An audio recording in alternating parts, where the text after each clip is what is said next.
மாணவர்கள் அனைவருக்கும் வணக்கம். சரி, இன்றைக்கு பார்த்தீங்கன்னா நம்ம வந்து 5ஆம் ஆண்டோட ஒரு முக்கியமான ஒரு தலைப்பு பார்க்க போறோம். மின்சாரம். ஸோ மின்சாரம்னா உங்களுக்கு தெரியணும், எலக்ட்ரிக் இல்லைன்னா எலக்ட்ரிக்கல் எனர்ஜி, அதை தான் வந்து மின்சாரம் சொல்லுவாங்க.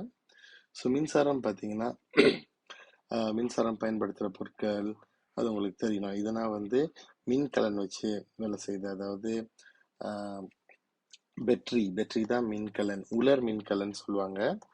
அது வந்து இந்த செல்கரிங் பேட்டரியா, மின்னாக்கி வந்து டைனமோ. இது உங்களுக்கு தெரியணும், பைஸ்கல் சைக்கிளில் இருக்கும். இதில் வந்து லைட் எல்லாம் எரியும். மின் சேமக்கலம், இது வந்து பார்த்தீங்கன்னா பெட்ரி, அதாவது நம்ம காரில் இருக்கிற பெட்ரி. மின் உற்பத்தி நிலையம், அப்போ இங்கே பாருங்க, இது வந்து ஸ்டேஷன் குவஸ் ஹைட்ரோ எலக்ட்ரிக் சொல்லுவாங்க. ஸோ இது வந்து இதன் மூலமாக தான் வந்து நமக்கு வந்து நம்ம வீட்டில் கிடைக்கிற கரண்ட் எல்லாமே வந்து இதன் மூலமாக தயாரிக்கிறது தான். பெரிய அளவில் அதிகமாக தயாரிக்க முடியும். சூரிய மின்தட்டு, இது வந்து சோலார் எனர்ஜி இப்போ அதிகமாக இருக்கு. மின் பிறப்பி, இது பார்த்தீங்கன்னா ஜெனரேட்டர் சொல்லுவாங்க. பசாமலம் அங்கெல்லாம் போனீங்கன்னா ஒரு மாதிரி சத்தம் கேட்டுட்டு இருக்கோம் ஓன்னு சொல்லிட்டு, அதான் மின் பிறப்பி. இது எல்லாமே உங்களுக்கு தெரியணும். ஓகே, அதனை தவிர்த்து நீங்கள் பார்த்தீங்கன்னா இந்த பொருள் எல்லாம் எப்படி வேலை செய்யுது. உதாரணத்துக்கு இது வந்து உலர் மின்கலன், இது வந்து டைனமோ வச்சு வேலை செய்யுது, இது வந்து பேட்டரி வச்சு வேலை செய்துன்றது உங்களுக்கு தெரியணும். அதன் பேரை வந்து மறுபடியும் பார்த்துக்குங்க.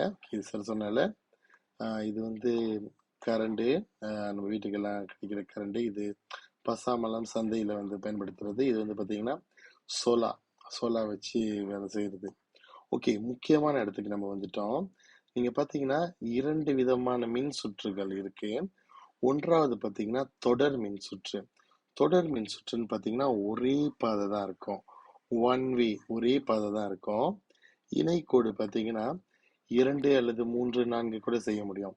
இப்போ நீங்கள் பார்த்தீங்கன்னா ஒரே பாதைன்னு சார் சொல்கிறப்ப நல்லா கவனிங்க. தொடர் மின் சுற்றுல இந்த பேட்டரியிலேருந்து மின்சக்தி வெளியாகி, ஓகே, இப்படி லைட் இந்த மாதிரி ஸ்விட்ச்க்கு விசைக்கும் போது விசையிலேருந்து வெளியாகி மின் கம்பி வழியா மின் குமிழ், லைட்னா மின் குமிழ் பல்புக்கு போயிட்டு திரும்ப மின் கம்பி வழியா இன்னொரு லைட்டுக்கு போயிட்டு மறுபடியும் மின்கலனுக்கு போயிடுது. இதுதான் தொடர் மின் சுற்று. ஒரே பாதை தான் இருக்கும், உங்களுக்கு தெரியணும். மின்கலன், விசை, மின் கம்பி வயிறு, மின் குமிழ், மின்கலப்பிடி. பிடினா அந்த மின்கலத்தை பிடிச்சு வச்சிருக்கா இல்லையா, பேட்டரி ஹோல்டர், அதான் மின்கலப்பிடி. ஓகே, ஸோ இது வந்து தொடர் மின் சுற்று. நீங்க பாத்தீங்கன்னா இந்த தொடர் மின் சுற்றுல வந்து நம்ம 2 பேட்டரி போட்டு இதை நம்ம விசையை வந்து தட்டி விட்ட உடனே பாத்தீங்கன்னா இந்த எல்லா லைட்டுமே வந்து ஒரு மாதிரி லேசா தான் எரியும். இதுக்கு காரணம் என்னன்னா, இந்த மின்கலத்துல இருக்கிற சக்தியை வந்து இது 3க்கும் சரியா பகிர்ந்து, அதாவது கொஞ்சம் கொஞ்சம் 3 இருக்குன்னா 3க்கும் பகிருது. அதான் காரணம் தொடர் மின் சுற்றுல. இன்னொரு விஷயம் என்னன்னா, இந்த தொடர் மின் சுற்றுல வந்து நீங்க திடீர்னு ஏதாச்சும் ஒரு பல்ப் எரிஞ்சு போச்சுன்னா அடுத்த லைட் எல்லாம் வேலை செய்யாது. மின்குமிழ் இருந்து எரிஞ்சு போயிடுச்சு இல்லை கெட்டு போயிடுச்சு இல்லை நம்ம கழட்டிட்டோம்னா மற்றது எதுவுமே வேலை செய்யாது. அதான் தொடர் மின் சுற்றோட பிரச்சனை. ஓகே, இதோட நன்மை கேட்டு பார்த்தீங்கன்னா குறைவான மின் கம்பி போதும். ஸோ அதை வச்சு நம்ம தொடர் மின் சுற்றை செய்ய முடியும். ஓகே, இந்த தொடர் மின் சுற்றை நீங்கள் பார்த்தீங்கன்னா ஸ்கீமாட்டிக் டயக்ராமில் வந்து வரையலாம். ஸோ இங்கே பாருங்க, பெரிய கோடு சின்ன கோடு சார் வரைய, திரும்ப பெரிய கோடு சின்ன கோடு. இந்த கோடுக்கு அர்த்தம் என்னன்னா மின்கலன். ஓகேவா, மின்கலன் இருக்கா இல்லையா, அதான். ஸோ இந்த பெரிய இது வந்து positive negative, positive negative.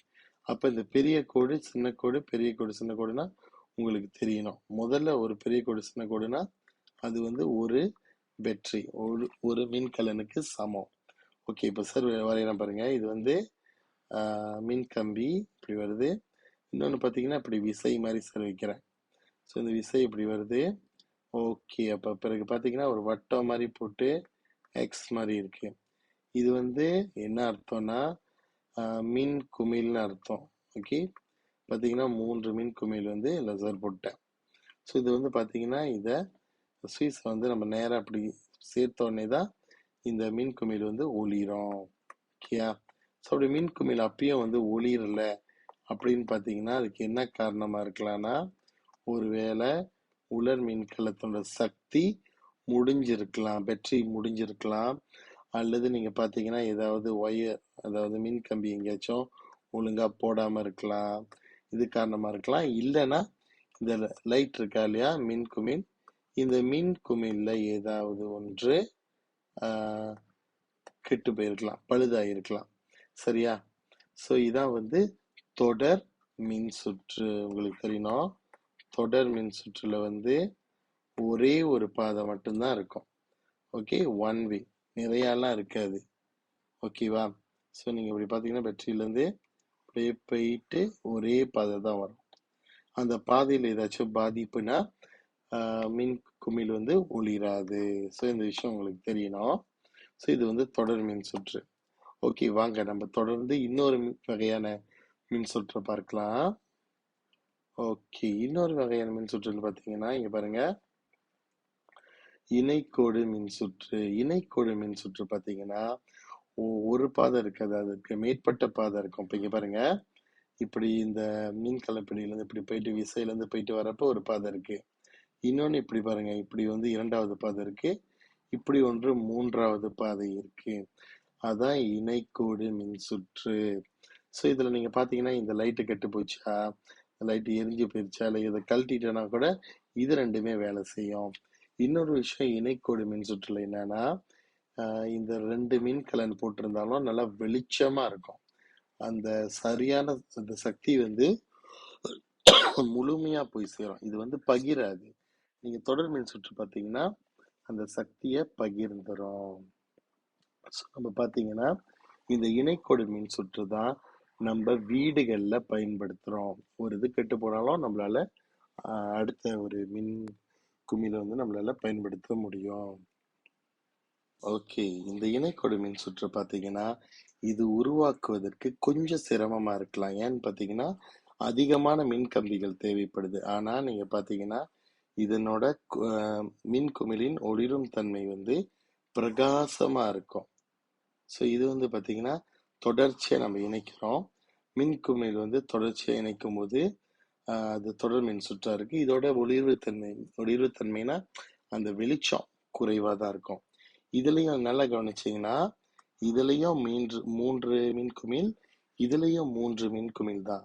2 battery தான், 2 மின்கலன் இருந்த போதிலும் நீங்க பாத்தீங்கன்னா இந்த படத்தை வச்சு உங்களுக்கு தெரியும், இது வந்து லேசா தான் ஒளிருது, இது பாத்தீங்கன்னா நல்லா வெளிச்சமா ஒளிருது. இதான் அதோட காரணம். ஸோ நீங்க இதை பாத்தீங்கன்னா வரைகிறப்ப நம்ம வந்து எப்படி வரைவோம்னா இணைக்கோடு மின் சுற்று நமக்கு தெரியணும். ஓகே, ஸோ இணைக்கோடுன்னு சொல்றப்ப நம்ம அதுல உள்ள மாதிரி இரண்டு மின்கலன் நம்ம போட்டுருணும். ஓகே, அதன் பின்னர் பார்த்தீங்கன்னா மின் கம்பி இப்படி வரும். ஓகே, வந்துட்டு நீங்கள் பார்த்தீங்கன்னா ஒரு விசை கூட நம்ம வச்சிடலாம். ஓகே, விசை வந்து சார் சம்பவம் பண்ணிட்டேன். ஓகே, இப்படி வந்துருச்சு. ஸோ நீங்கள் பார்த்தீங்கன்னா இப்படி வருது. இந்த இடத்துல வந்து நம்ம வந்து அழகா ஒரு மின் குமிழை வச்சிடுறோம். அதே மாதிரி நம்ம வந்து 3 மின் குமிழை இங்கே வச்சிடுறோம். ஓகே, ஸோ நீங்கள் பாருங்க, இப்படி இதோட மின் கம்பி. ஓகே, இது வந்து ஸ்கெமட்டிக் டயக்ராம் சொல்லுவாங்க. ஓகே, இது வந்து வரைபடம். ஸோ இதில் பார்த்தீங்கன்னா உங்களுக்கு தெரியணும், இது இணைக்கோடு. இதில் வந்து ஒரு பாதை இல்லை, 3 பாதைகள். ஓகே, இப்படி ஒரு பாதை இருக்கு, இப்படி ஒரு பாதை இருக்கு, அடுத்தது இப்படி ஒரு பாதை இருக்கு. அப்ப ஏதாவது ஒரு மின் குமிழ் நம்ம கழட்டிட்டோமா வெளியாக்கிட்டோமா கூட மித்த ரெண்டுமே பாட்டுக்கு எரியும். ஓகே, ஒரு பிரச்சனையும் இருக்காது இணைக்கோடு மின் சுற்று. நம்ம வீடுகள்ல சார் மறுபடியும் சொல்ல, நம்ம வீடுகள்ல நம்ம பள்ளியில சரி வகுப்பறைகள்ல நம்ம பயன்படுத்துற மின்சாரம் கூட அது பேட்டரி பயன்படுத்தல, இருந்த போதிலும் எலக்ட்ரிக்கல் கரண்ட் மின்சாரம் பயன்படுத்துறோம். நம்ம வந்து இணைக்கோடு மின்சுற்று தான் பயன்படுத்துறோம். இதுக்கு காரணம் என்னன்னா, ஒரு லைட்டோ ஒரு ஃபேனோ எரிஞ்சு போயிட்டாலோ கெட்டு போயிட்டாலோ மற்றது வந்து நல்லா வேலை செஞ்சுக்கிட்டு இருக்கோம். இதான் வந்து இந்த இணைக்கோடு மின்சுற்றின் காரணம். ஆனா கொஞ்சம் அதிகமான மின் கம்பிகள் தேவைப்படும். ஆகவே உங்களுக்கு வந்து தெரிஞ்சிருக்கும்னு நினைக்கிறேன். அப்படி வந்து ஒரு மின்சாரம் ஏதாவது ஒரு இணைக்கோடு மின் சுற்றோ ஓகே அல்லது தொடர் மின் சுற்றோ ஏதாவது ஒரு வேலை செய்யலைன்னா என்ன காரணமா இருக்குன்னா, ஒன்று வந்து மின்குமிழ் வந்து எரிஞ்சு போயிருக்கலாம், ஓகே. அடுத்தது பார்த்தீங்கன்னா மின்கலன். ஓகே, மின்கலன் வந்து முடிஞ்சு போயிருக்கலாம். ஓகே, அதை தவிர்த்து பார்த்தீங்கன்னா மின் கம்பி வந்து சரியா ஓகே மின் கம்பி வந்து சரியா பொருத்தப்படாம இருக்கலாம். ஓகே, அதை தவிர்த்து வேற என்ன இருக்கலாம்னா சில சமயங்கள்ல வந்து அந்த விசை வந்து தட்டாம கூட இருக்கலாம். ஸோ இது எல்லாமே வந்து காரணமா இருக்கலாம். இன்னொரு விஷயம் வந்து பேட்டரி இருக்குல்ல, மின்கலன், அது வந்து பாசிட்டிவ் நெகட்டிவ் இருக்கு. உங்களுக்கு தெரியணும். சார் ஏற்கனவே சொல்லி கொடுத்துருக்கேன். பாசிட்டிவ் இருக்கு, நெகட்டிவ் இருக்கு. ஸோ அதை தவறுதலா போட்டிருக்கலாம் அந்த சோப்பு கருப்பு மின் கம்பிய. அப்போ உங்களுக்கு தெரியணும். இன்னொரு விஷயம் சொல்லிடுறேன். நம்ம பயன்படுத்துற பேட்டரி இருக்கா இல்லையா, அப்படி இருக்கா இல்லையா, ஓகே, அதோட வோல்டேஜ் எவ்வளோன்னு கேட்டாங்கன்னா 1.5 வினா வோல்டேஜ். ஸோ 2 பேட்டரி 2 மின்கலன் கேட்டாங்கன்னா நீங்க 2 வாட்டி போட்டு கூட்டணும். அப்போ உங்களுக்கு என்ன விடை கிடைக்கும்ன்றது பார்க்கணும். ஓகே, நீங்க கூட்டினீங்கன்னா உங்களுக்கு விடை 3 வோல்டேஜ் கிடைக்கும். அதே 4 பேட்டரினா இன்னொரு வாட்டி போட்டு கூட்ட வேண்டியதான். இப்படி நீங்க வந்து கூட்டுனீங்கன்னா உங்களுக்கு சரியான விடை கிடைக்கும். ஸோ இது வந்து மின்கலனோட சக்தியை கணக்கிடும் முறை. வீணா வோல்டேஜ், உங்களுக்கு அது தெரியணும். ஓகே, ஸோ இதோட மின்சாரத்தோட டாபிக் வந்து சார் முடித்துக் கொள்கிறேன். நன்றி.